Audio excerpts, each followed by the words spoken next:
True Ouija board. Horrors you won't believe. A child's toy? Just a harmless party game? Or could it be a doorway to something much, much darker?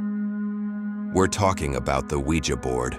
For over 100 years, it's been a fixture in living rooms, bedrooms, and those late-night get-togethers, promising a bit of a thrill, a connection to the unknown. But what happens when the messages spelled out on this seemingly innocent board start to bleed into the real world? What if they lead to genuine terror, violence, and sometimes even death? Tonight, we're not just sharing spooky campfire tales. We're digging into historically documented cases, truly chilling stories where the Ouija board was linked to some of the most disturbing and violent events you can imagine. Get ready to question everything you thought you knew about this so-called game. The Ouija board, the one most of us recognize, was patented way back on February 10th, 1891, by a man named Elijah Bond. It popped up during the 19th century spiritualist movement, a time when many people were looking for comfort and answers by trying to talk to those who had passed on. But things like it, such as the Chinese practice of Fuji or planchette writing, go back even further, to around 1100 AD. It seems like we humans have always been fascinated with getting messages from beyond. At first, it was sold as a simple toy or game, and it got incredibly popular. But as more people started using it, a darker reputation began to grow, fed by stories that were getting more and more unsettling. This isn't just about creepy anecdotes.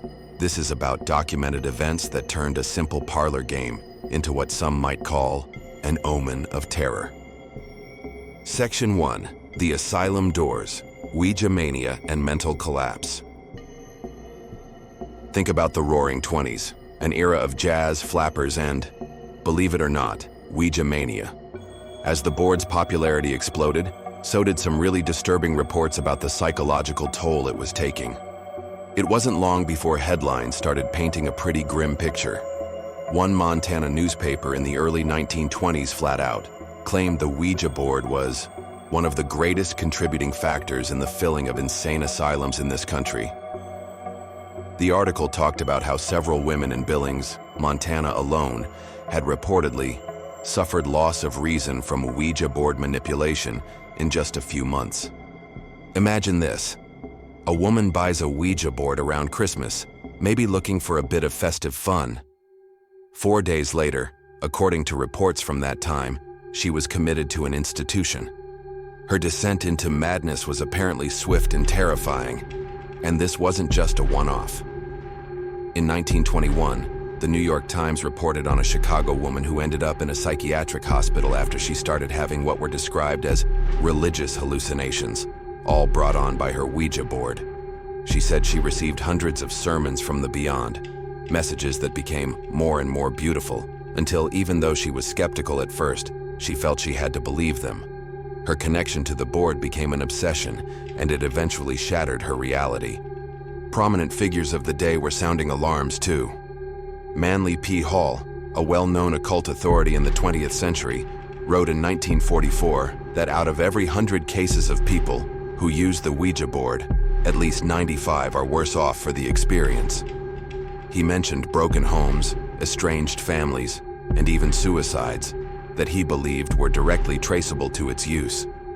Dr. Carl Wickland, a physician who also looked into psychic phenomena, documented cases where seemingly harmless experiences with automatic writing and the Ouija board resulted in such wild insanity that commitment to asylums was necessitated.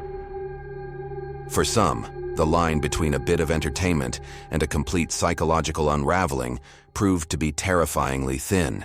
The messages, those whispers from the board, became all too real, and the consequences were devastating. Section 2. Whispers of Misfortune, Accidental Deaths, and Ill Omens. While the thought of the psychological torment the Ouija board might cause is deeply unsettling, some stories suggest its influence didn't stop there, that it actually seeped into the physical world, leading to bizarre and tragic accidents. One of the most ironic and widely reported of these is the death of William Fuld. Now, Fuld wasn't the inventor of the Ouija board, though some people think he was. He was, however, a key player in making it so popular. He worked for Elijah Bond's original company and eventually took over production of the Ouija board in 1901, marketing it heavily. The story goes that Fuld himself claimed the Ouija board told him to build a new 3-story factory in Baltimore.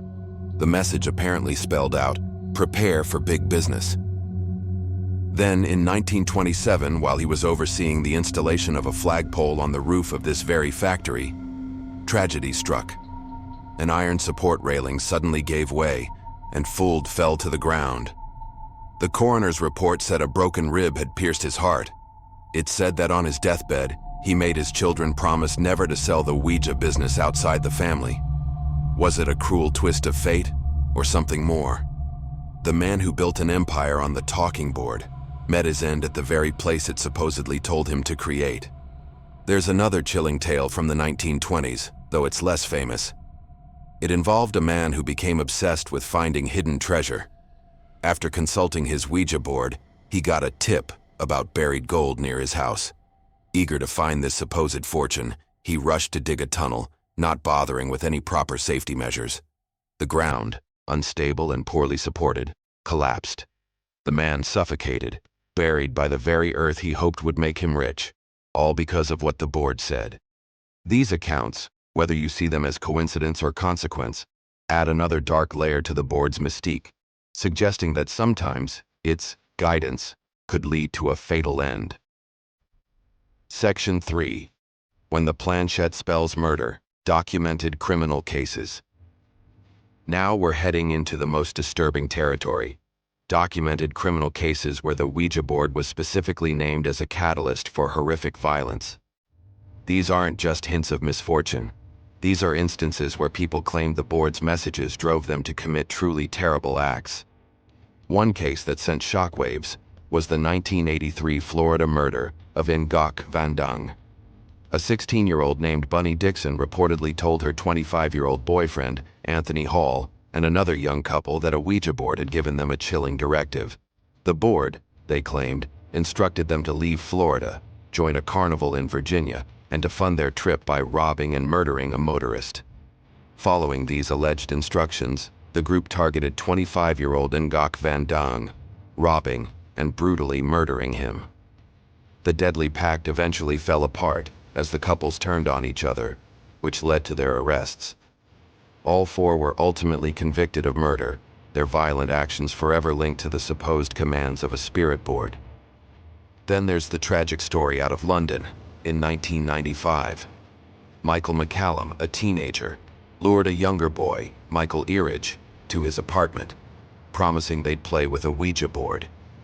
During the session, the planchette reportedly spelled out the word, "kill." When Eridge, terrified, tried to get away, McCallum stabbed him to death. McCallum later claimed that Satan had ordered the killing through the board. He eventually accepted a manslaughter plea on the grounds of diminished responsibility and was confined to a mental hospital. Perhaps one of the most unsettling cases is that of Carol Sue Elvacare in Oklahoma, back in 2001. This 53-year-old grandmother was using a Ouija board with her daughter, Tammy, and Tammy's 2 young daughters.